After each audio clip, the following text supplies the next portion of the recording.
comes down to putting together an outfit, you know that I advocate for styling your pieces, and very rarely is it okay to just kind of put something on and run out the door if you want it to look its best. And in order to achieve that, you really do have to put in the styling effort and tweak things. So in today's video, I want to build off of a topic that I've seen circulating recently and share my own perspective, and that is wearing versus styling.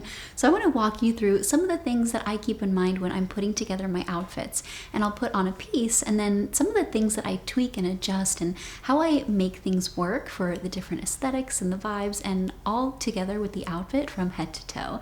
Also, I'm working with Sezane again for this video, so I'm going to be styling their pieces in order to show these points. And of course, I'm going to link everything in the description box down below. So let's get started. So my first tip when it comes to wearing versus styling and how you can make your clothes look their absolute best is to think outside the box.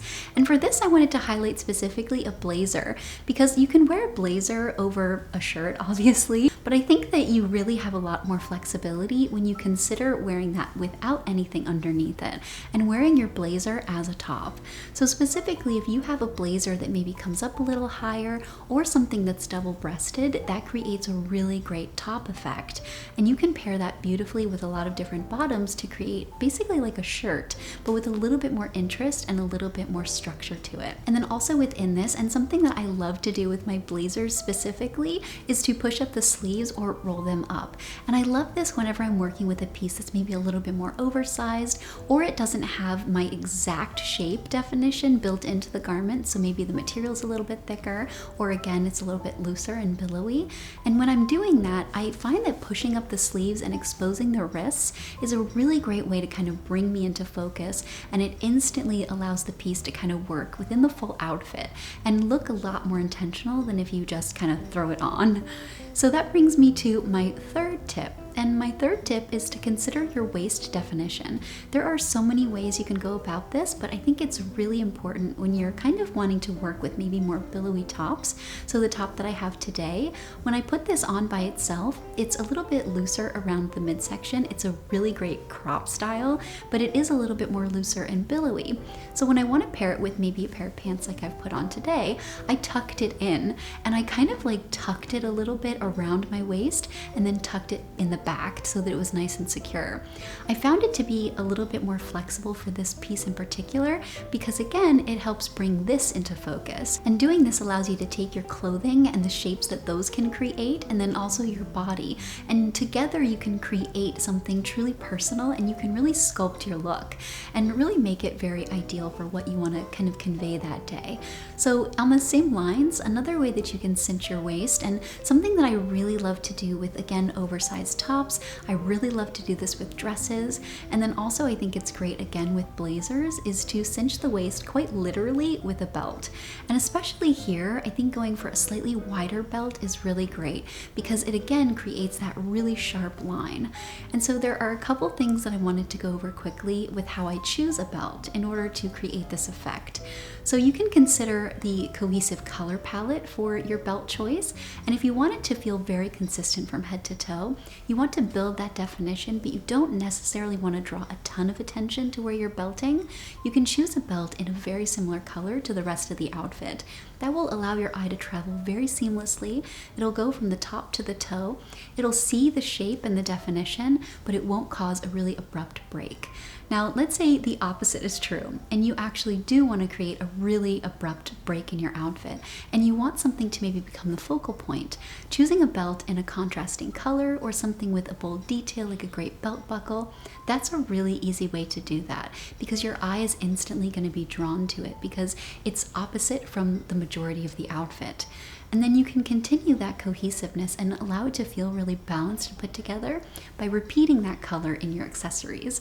So the belt color can match your bag or it can match your shoes. And it's a beautiful way to make it feel perfectly put together. So now another thing that I like to keep in mind when I'm choosing a belt, and specifically when I'm choosing a belt that's going to go with pants, and I'm going to wear it more traditionally in belt loops or over a pair of pants that doesn't have belt loops, is I pay attention to the width of the belt in relation to the length of the pant. pant. And for me personally, I find it to be really balanced when I go for a smaller width of a belt with a cropped pant, and then a longer length of a pant with a thicker belt. They tend to balance each other a little bit better. And then also the belt buckle. So going for a bigger belt buckle on a bigger belt is going to make that belt look bigger. And then also if you go for a bigger belt, but then maybe a smaller belt buckle within that, or something a little bit more subdued or in a similar color to the belt, so it's not very contrasted, that's going to somehow create an optical illusion that that belt isn't as big as it is actually. So keeping that in mind, and again, playing around with these visual cues and these optical illusions can be a really helpful way to kind of craft your outfit and ultimately style it in a way that you want. So if you're interested in a larger video about choosing belts for your outfits, definitely let me know and I would love to make that. So now I want to talk about your bag. And when it comes to wearing versus styling your clothing, the accessories are really important. And when you want your bag to become a focal point, you can choose a contrasting color. So if you've got a lighter color throughout your outfit, go for a darker bag. Or if you want it to kind of blend in, choose a color that's going to go with that color palette. So if you're working with maybe a light dress, choose a lighter bag. And again, you can match that color to your belt or your shoes to keep it really cohesive. Now also, I want to mention that you can dress things up or dress them down by the choice of your bag or your shoes. And I think your bag is one of the most impactful ways because it sits higher up.